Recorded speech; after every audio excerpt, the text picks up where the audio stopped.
And let's talk about this week's episode. It was a big one, the Nuclear Man.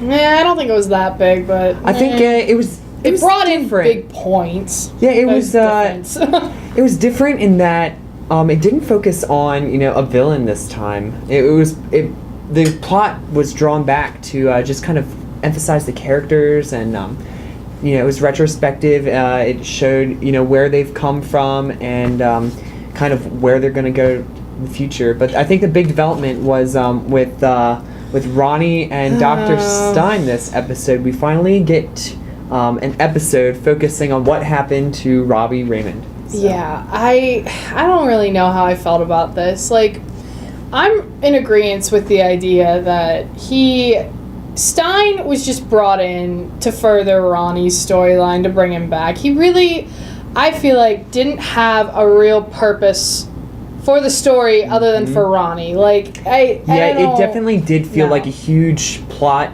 convenience. It was kind of there. The whole Dr. Stein and Ronnie actually merging. It was really convenient. I think they could have brought Ronnie back in a different way, but they didn't want to bring him back earlier. So having him merge with Dr. Stein was like their way of keeping him off until the second half of the season. Yeah, but still. It makes sense. I think they could have done some different, like more creative, like narrative things to achieve the same effect. So. Yeah, because all they did was, I felt like they introduced, this idea in one episode and then just killed him off right away.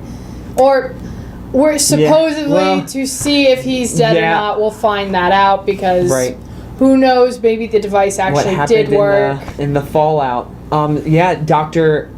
Wells put his tachyon device, which was what was recharging his speed on his yellow suit. He put that on Ronnie. So we don't know what happened. The next episode's called Fallout, so we'll see what happens in. And the whole military plot being brought in because of the nuclear explosion. And how he knew it was Firestorm right away, I thought was kind of interesting. This isn't the first time we've seen General Eiling. He came in, I think, the episode with Plastique, the cool hero villain who could like make things explode. Yeah. That's an example of a character that got killed off way too fast. But I thought his introduction was kind of poor. As this guy who's in charge of the army or some subdivision of it, he didn't seem... I think it's probably a subdivision because it seems more focused toward the whole... The Firestorm project. Yeah, Firestorm, but not even so much that as the idea of creating a super soldier. Mm-hmm. That's what I was thinking of. Super soldier. Yeah, they do seem kind of focused. They didn't have many men, which might have just been a budget thing, but... Yeah, I'm interested to see what becomes of that in the next episode. I'm hoping that Eiling's reintroduction will be handled a little better. So yeah, and this week I thought too, Joe and Cisco working together honestly made me really very happy. Yeah, it was. Because Cisco, I felt like really got a chance to shine in this episode. And really show how his character is just this fun, really smart guy who's just, trying to help out his friends in any way he can. Yeah, but he's conflicted too, and I think that's what makes this episode so interesting and a good one for Cisco is that when he finds out that Detective West is actually investigating Dr. Wells, Cisco doesn't handle that well, and I think that's a cool conflict. I think Cisco hasn't had much in terms of character development this season, so I'm interested to see, what decisions he makes. We see by the end of the episode. I'm making a prediction based on that, that Cisco is going to end up working with West and kind of going behind Wells's back because West keeps planting these seeds of doubt in everyone's mind, and I'm kind of in agreement with West because I just don't get a good vibe from Wells. Like, I've seen too many things that I don't feel very good about him at all. That yellow suit is not making me feel any better. And like I said last week, I'm drawn to Wells' character, but I don't necessarily like where it's going. Yeah, the producers of the show have referred to Wells as the devil in their midst. He's really he's like a, a charmer, but he's really just a snake, He puts on this facade, and you see him try. Even in this episode, he was kind of trying really hard to go above and beyond to show everybody how friendly he is, and he can be a team player. But he's gonna come back and bite them in the butt, Yeah, and I think it's really gonna bite himself in the butt as well. Like him trying so hard. Ultimately, it's gonna lead to his downfall. Yeah, which I'm interested to see how that plays out. And I think my favorite scene from this episode was between Detective West and Cisco. They investigated the murder scene in Barry's old house. Cisco had his moment to shine with the cool technology, but it was a very cool scene production wise with Detective West walking around the holographic images in the room. I really enjoyed that. Well, and from that, figured out where blood spatter would be. Yeah, and then wasn't that cool? And then we end up finding out that Barry's blood is on the wall, but to make it a twist, it's not blood from him now, but from when he's older. When he's older, yeah. I think we've seen elements of time travel. They're coming up. We discussed that in a previous video. They're.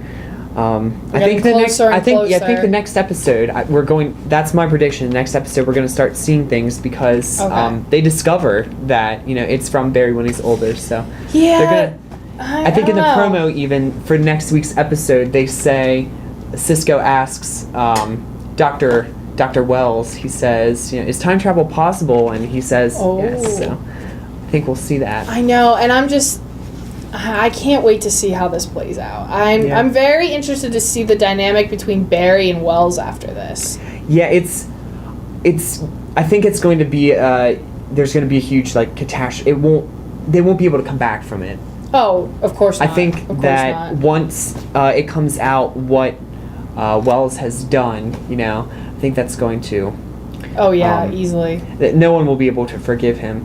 Well, what I thought was interesting in this episode was Wells. He was going to kill Robbie Raymond. He was ready to do that, and he had that line to Caitlin and Cisco about how he was willing to, kill one or two people to save millions. And I think that same philosophy is what he's going to apply to Barry's mom. I think he's going to try and justify killing Barry's mom because in the future we haven't even seen yet the existence of the Flash is going to save millions of lives. So I think he has good intentions, but it doesn't. Well, I think his philosophy too much overshadows realistic expectations. Because with the whole time travel thing, if you want to play it that way, you're gonna mess something up. Yeah, of course. This is exactly where I see it going. He's just gonna mess the whole future up because we've already seen he's done that once. Yeah. He completely eliminated the Flash, basically. Yep. I think too, though, he's playing a game he doesn't have full control over. He doesn't know what's going on in the present. He doesn't know that this nuclear blast that Robbie could cause could happen or couldn't happen. These little details are what he's not sure of. So. Yeah. And now on to your favorite discussion point, Iris and Barry. Iris and Barry, they were. It was an interesting turn of events. The tables have kind of flipped in this episode.